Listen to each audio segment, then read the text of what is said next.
Whether you're looking for answers to specific life questions or simply hoping to become the best version of you possible, welcome to the Mental Breakdown and Psychreg podcast, where we offer insight, information, and strategies based upon research and years of practice as psychologists.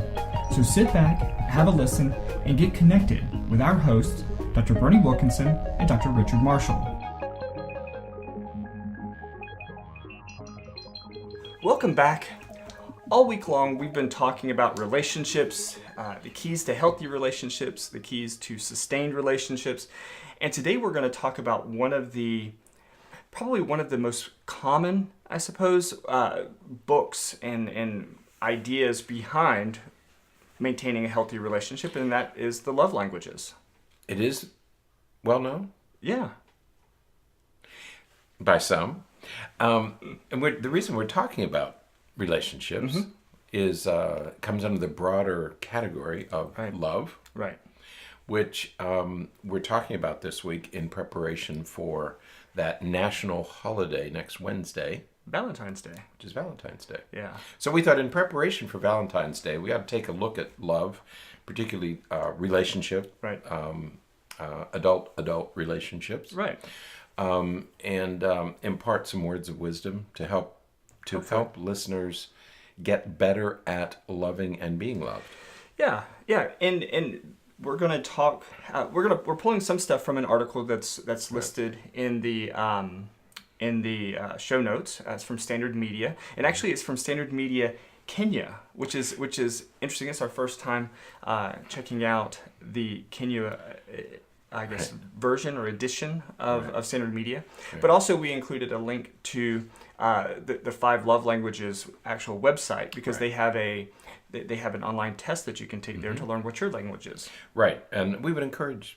Yeah. I would encourage you. I love this concept. Right. Okay.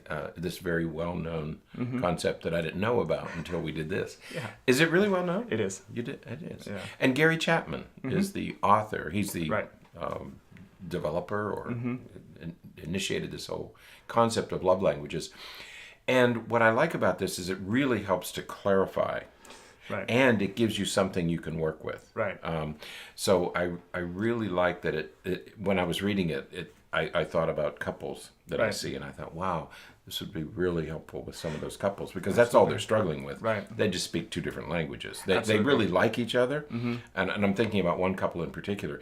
They really are devoted to each other, but you can see them talking past each other. Right. And I thought this would help to clarify, because they could take the test. I'm sure you're going to mention the test. They can take the test, get to know what their love language is, and it would clarify many of the struggles they're having. Right. Yeah, and this perspective, this idea that in a relationship, the 2 partners could be coming from different positions, 2 different places, or speaking 2 different languages, has been around for a long time.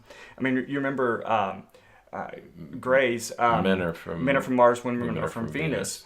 That was the same concept. Very similar concept, right? And the idea that we're from 2 different planets, and we have to figure out how to communicate with one another. We have to figure out how to bring everything together so that we meet each other's needs. And we talked about that in that course we used to teach at USF, communication. The communication course, where we used to talk about how men think and talk, and how women think and talk. Right. It wasn't just focused on love. It was how we solve problems and how we deal with things. But same idea. Right. Right. Yeah, absolutely. So with the love languages, as I mentioned, there's a website that's linked in the show notes. It's it's just 5 love languages, the number 5, lovelanguages.com, and on that you can take the love language quiz. Right. I think there's like 30 questions or something like that, and it will help sort of guide you and inform you as to what type of language you speak.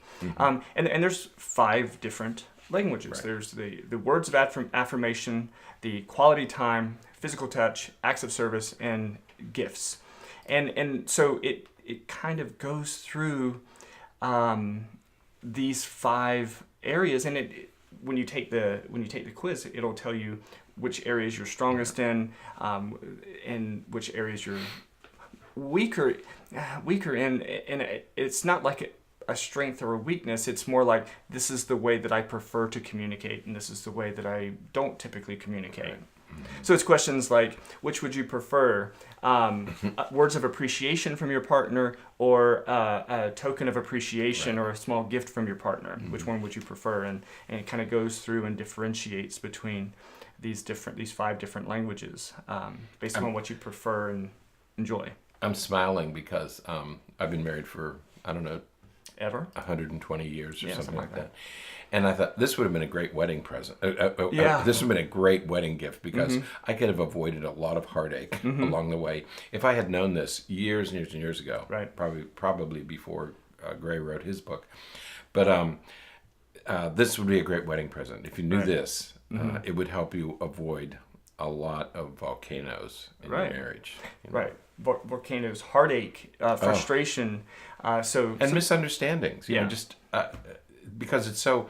As I read this stuff, I just smile as I'm reading it, because of course this occurs in every marriage, but certainly did occur in mine. Right. So I'm going to talk about that. I'm going to self-disclose today.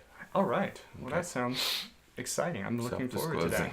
Self-disclosing. So, So I hope nobody from my home is listening to this, but I'm going to self-disclose. So hang on to your hats. well, so let's talk a little bit about the 5 languages, Right. Yeah, and then we'll kind of dig into each one as we go. So the first one is words of affirmation. Right. And so the idea here is that your preferred method of communicating affection, love, generosity, enjoyment with one another is through words. That's right. Words of affirmation. Right. You look good in that. Right. You look really good today. I really like spending time with you. That's right. I'm so happy we met each other. You know, those sorts of things, to affirm the other person. Right. We take each other for granted, and the longer we're married, the more we take each other for granted, and we stop saying those things. You know, when you're dating, when you're engaged, when you're forming a relationship, you're very complimentary, you're very thoughtful, you're very considerate. After a few years, those things begin to wane, and they shouldn't. Right. You know, you should always be affirming the other person. Right. Yeah. So words of affirmation again is more communicative verbally. Right. And so as we go through some of these different ones, you're going to see that it's all about the way, obviously, because they're languages, the way in which you're communicating affection or appreciation. And so this one is through words themselves, actual words of appreciation. And you know, the other there's a little bit of overlap here, but when somebody does something, you know, like somebody does, and you forget, because let's say it happens to be the woman's job to cook every day. Okay, Right. You stop complimenting that, Right. you know, but every once in a while, mention that, hey, your cooking is still good. After 20 years, I still love it. Yeah. After 40 years, I still love it. You still got You're it. still working. You just get better and better, and I really appreciate everything you're trying to do. Right. You know, or we're going on a ketogenic diet, or we're gonna eat fewer carbohydrates, and I just can't tell you how much I appreciate your effort in doing this. But we forget to say those things. Right. Yeah, Right. Now, the second is quality time. And so, unlike words of affection that are exactly that, the words, quality time is just being together. Right. You may not even be saying anything, may not even be touching each other. You just may be sitting in the same room, sort of enjoying the same thing, and that quality time together, it oftentimes includes undivided attention. Right. It includes, really, not just sort of sitting there watching the same program or anything like that, but just that actual engagement of looking at each other, talking to each other to some extent, and direct time together. Right. As you say, it's not, I mean, we typically think of a couple sitting on a sofa watching a movie together, you know, and dozing off and, sleeping near each other. But it's more than that. Right. It's when your partner's talking to you, that you are completely attentive. Right. You're giving your undivided attention at that moment. Because again, we tend to half listen when our partners are talking. So it's not just proximity. Right. It's also that very attentive attention that you give each other, that active listening. Right. We talked about this a couple of weeks ago when we were talking about, parent-child interactions, especially with teens, that, when your partner approaches you to you won't believe what happened to me at work today. Hold on a second. Let me turn off my phone and let me put my phone away because I want to hear this. I want to pay attention. I want to be completely attentive to what you're telling me. Right. So it's not necessarily because they're giving you compliments or sharing their appreciation for you. It's just that in normal everyday conversation, you are giving that undivided attention so that you can enjoy that quality time together. Right. And we're talking about couples because that's what we're talking about this week. But of course, all of this applies to every relationship, and especially with your children. Right. And your children are going to learn this from you. They're going to internalize what you do with them. Right. And it's likely that they're going to have similar love languages. They're going to learn your love language. Right. Just like they learn the language that you speak. Absolutely. And what's number 3? Gift giving. Gift giving. So okay, I'm going to start to laugh now. You are? Yes. Okay. Because in my house, that's the language. That's the language. That's the predominant language. That's the language language that we speak. That's our first language, second language, and third language. So gift giving is, again, just that. It's the idea of appreciating the communication of affection and appreciation through small tokens. It doesn't have to be big gifts or anything like that. It's just, hey, I was on your way home, you stop and get flowers, or you stop on the way home and get chocolate or something for your significant other that that they like, but you're getting that as your way to communicate affection.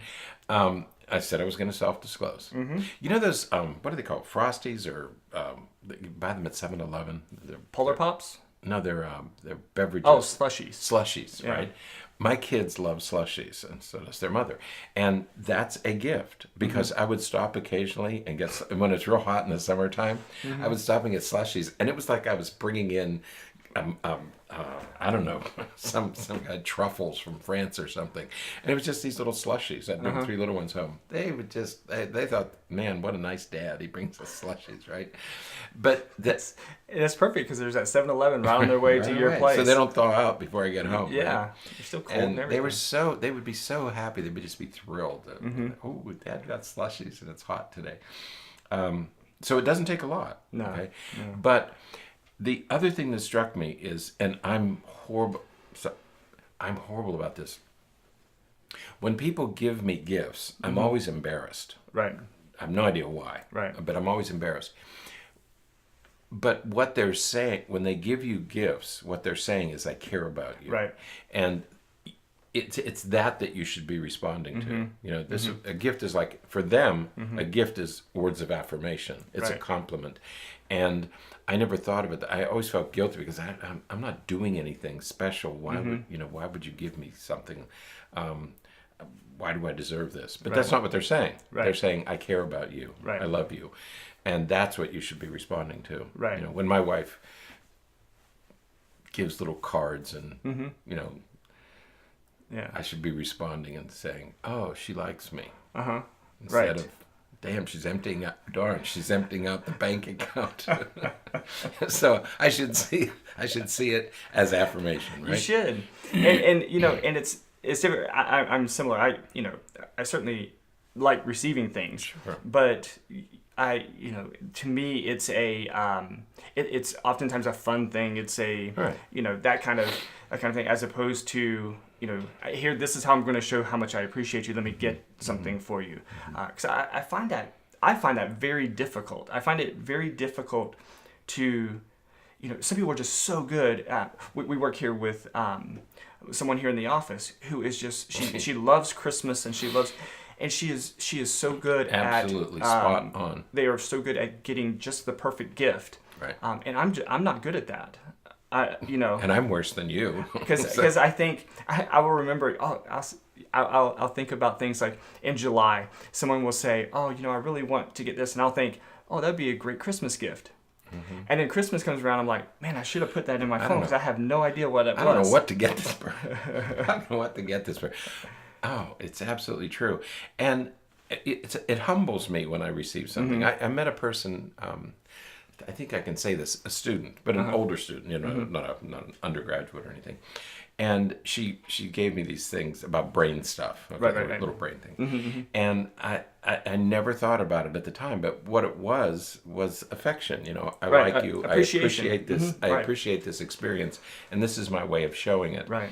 And I have a completely different understanding of this now than I Right. did before. So, Right. for all of you who have given me little gifts, I blanket apology, and I will get better at this. I promise. Especially at home. It's difficult to do. I can't wait till my wife sees this. Yeah.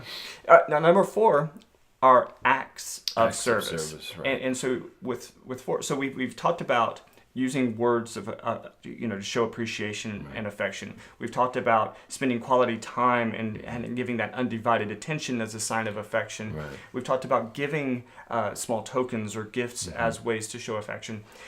Number 4 is doing something for the other person. Right. And so this is, you mentioned earlier, and your words were, if it's the woman's responsibility to do the cooking. He said that, not me. He said... No, I said, if you've agreed. You didn't say that. Didn't I? No. I meant to say.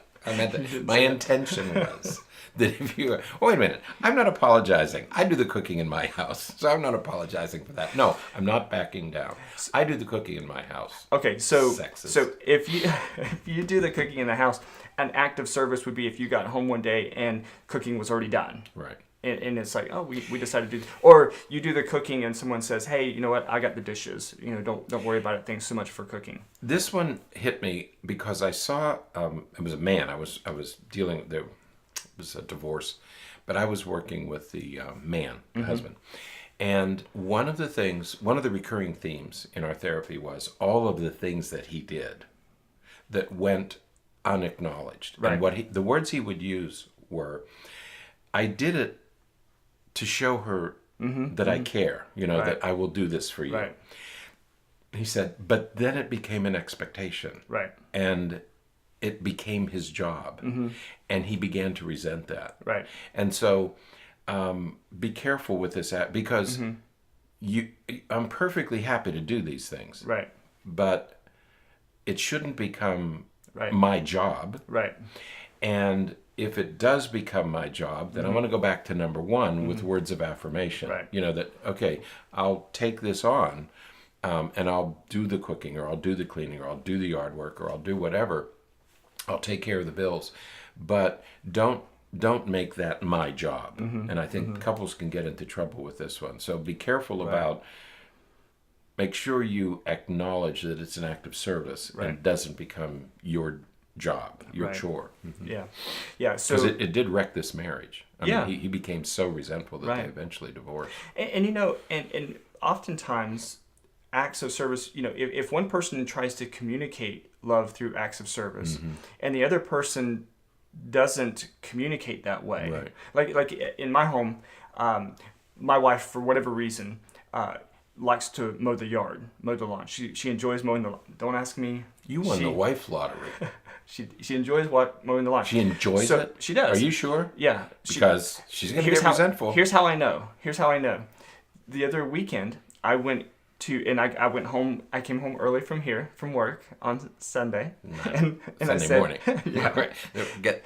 And I said, I came home because it looks like the yard needs to be mowed, so I'm gonna go out and mow the yard. And she goes, well, but that's what I do. And I go, I know, but it's hot outside, and I wanted to go ahead and do that. And we ended up in a 15-20 minute conversation about how that's something that she enjoys doing, and she didn't want me to communicate in that way. And so instead of mowing, she would have preferred for me to do the edging and weed eating and stuff like that. And so I went out and did that. So I thought maybe it was going to sew buttons back on the shirt. No. Because I am not good at that. Finish the needle point. I'm not good at that. But so you have to be able to communicate in a way to know, again, if that's the way that in which your partner wants to communicate love. And you need to acknowledge, and it's good to. So even though she's doing that, right? You still should acknowledge. Right. Mm-hmm. Yeah. Wow. So it's difficult. I'm going to give your wife my wife's cell phone number. I'm not. I don't know if I want that to happen. Because, yeah. I don't know that my wife knows where the lawnmower is. But she doesn't, that's not what she does. Because that's not her job. That's not her chore. Right. It didn't become her chore. So with acts of service, you have to make sure that, if your partner communicates in that way, it's a great way to show appreciation.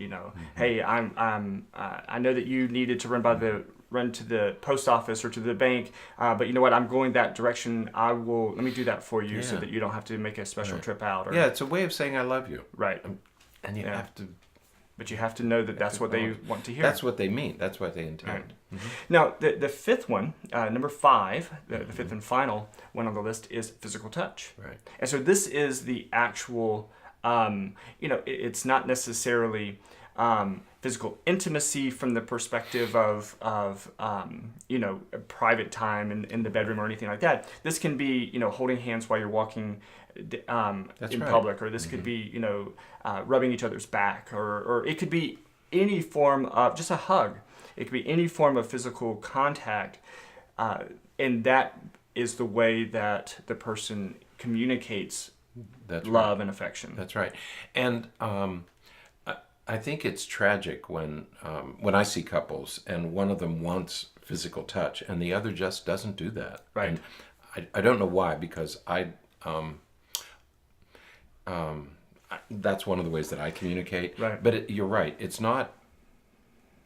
This is the simple touch that we, holding hands. Right. Just touching somebody on the shoulder. Just make that physical contact. We learned years ago, Tiffany Field was a neonatologist in Miami, and she was the one who discovered neonatal massage. Right. That touch. We put these infants, neonates, into glass boxes. Right. And there's no touch. Right. And they start to develop failure to thrive because there's no human contact. And she was one of the first to discover that by touching them and by massaging them, that their outcomes are better. Right. So even in neonates, we need physical touch. And I was a strong believer in that. But over time, you learn that not everybody communicates that way. Exactly. Some people don't want to hold hands. That's not because they don't love you. Right. It's just that's not the language that they speak. Right. And I think that I think that that's a good sort of segue into how this is used, and maybe the importance of couples kind of going in and taking this test, taking the quiz to figure out what your love language is. Because what happens when you speak 2 different languages? Right. When you speak 2 different languages and you don't know it, that's where you get into lots of problems. That's the problem, because what happens to couples is if somebody's a gift giver and the other person isn't, right? And it's usually background. Don't give me gifts. Show me you love me. Right. By giving you gifts, I am showing that. Right. That's how I do show my love. But if you don't know that, right? If you don't know that these are ways of saying, each one of these is a way of saying I love you. Right. Okay. They're equal in value. Right. But if you don't know it, you're going to miss it. So one partner shows affection by giving gifts. If you don't interpret that as I love you, chances are you're going to be saying, this means nothing to me. Right. But it should. Right. Okay. And that's the mistake that we make. Right. That you negate the other's gesture. Right. And that's when you start to have problems. Right. Yeah. So learning what your love language is will help you better communicate what you're doing. So just using an example, if one partner is a gift giver and the other person needs physical touch, then what happens is the gift giver is going to be giving gifts, and the person who receives them, they may want a hug for the gift, or they may want some of that physical touch, and if the other person isn't as welcoming of that, if it's felt as cold, then it starts to create some division, divisiveness between the two. Right. And then the person with physical touch wants to show their affection by hugging, or when they walk in the door, they want a hug or a kiss or something. And if the gift giver doesn't do that because that's not what they're into, again, it kind of furthers that divide between the two people, and you you really start to have resentment. You have it's such a profound misunderstanding because you're both trying to communicate the same thing, right, but just in very, very different ways.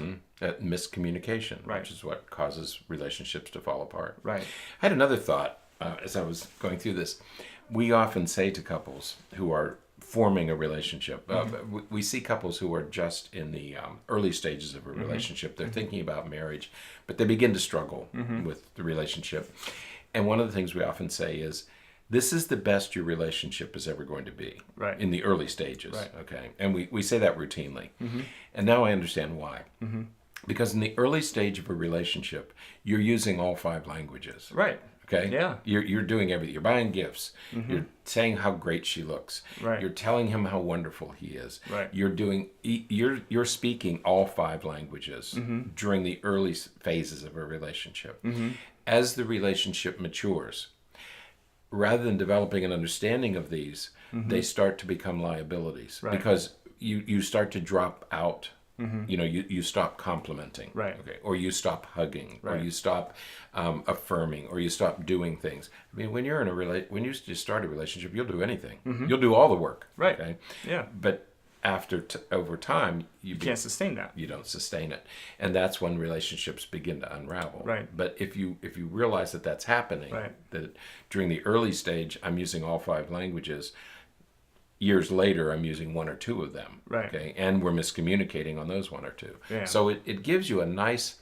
This gives a therapist a wonderful tool to get people back on into a similar place, a similar language. Yeah, I was thinking one of the ways that I think I might start using this with couples is, certainly have them fill it out for themselves, right? But have each partner fill it out from what they view from the other person. The other person. Right. So, fill it out as if you were your wife, and how would you? What do you think? What do you think your partner's speaking? And then you can match them. And I think that would be a really interesting way of seeing how well people align. Right. I think it has great therapeutic value. Yeah. I mean, this whole concept is because it's so easy to understand. And we really do. Right. Speak these 5 different languages. Right. So I took the quiz. You did? Yes. I took the quiz, and it gives you a score in each of the 5 areas. Not surprising, based upon what we were just talking about a minute ago. You scored 0 on all of them. I don't communicate. He doesn't communicate his affection to anybody. No, I did score 0 on receiving gifts. Because it doesn't matter to you. That doesn't matter to you. And that's exactly where I would predict that mine would be similar, not identical, but similar. But I would predict that would be the last one on my list too. Yeah. Because it just, I just don't, when when my kids say, "What do you want for Christmas?" or "What do you want for your birthday?" I said, "I want your forgiveness for all the mistakes that I made." Like, that's it. I don't have that many. Yeah. I don't want very much. Yeah. So I guess. Yeah. But So, that would be the last on my list. Right. What's next to the last? The next to the last are acts of service. So people don't have to do anything for you. No. Or you don't want to do things for others. What's that say? It's that I don't, like, the questions that it was asking was, do you like it best when your partner does something for you that you don't have time to do, or that your partner. It was what you were receiving, not what you were giving. Right. Okay. Right. Got it. Okay. Well, there's a little bit of both, but yeah. So to me, I don't know. I'm just the type of person that I tend to. You tend to do things for yourself. Take care of. Yeah. You do things for yourself. Right. Yeah. And I do that. I think I do that personally and professionally. Yeah, I have to go in and take it because I want to do things for others, but I don't do most of my own. I mean, I do things for myself. Yeah. Yeah. Yeah. Okay. So what's the next one? The next one up. Physical touch? Number 3 was physical touch. Yeah. So.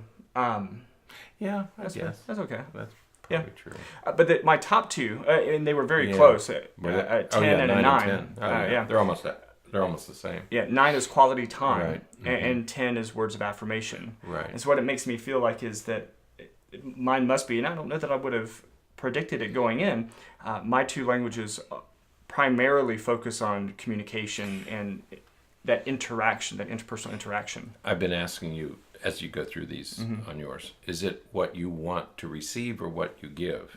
Okay. And it just hit me that we, in the article, it reminds us, and I think this also has incredible therapeutic value. We want to receive what we give. Right. The language that we use is what we want to receive. Right. And I think that also has enormous clinical value. Yeah. Because if you are a words of affirmation person, that's what you give. That's how you express your love. That's what you want to receive. Right. Words of affirmation. So if somebody's giving you, your last one is gift giving. That doesn't have a lot of valence for you. It doesn't have a lot of value. You don't really value that much. I mean, you appreciate that. Yeah. Okay, but you want words of affirmation. Right. Okay, and so you need to.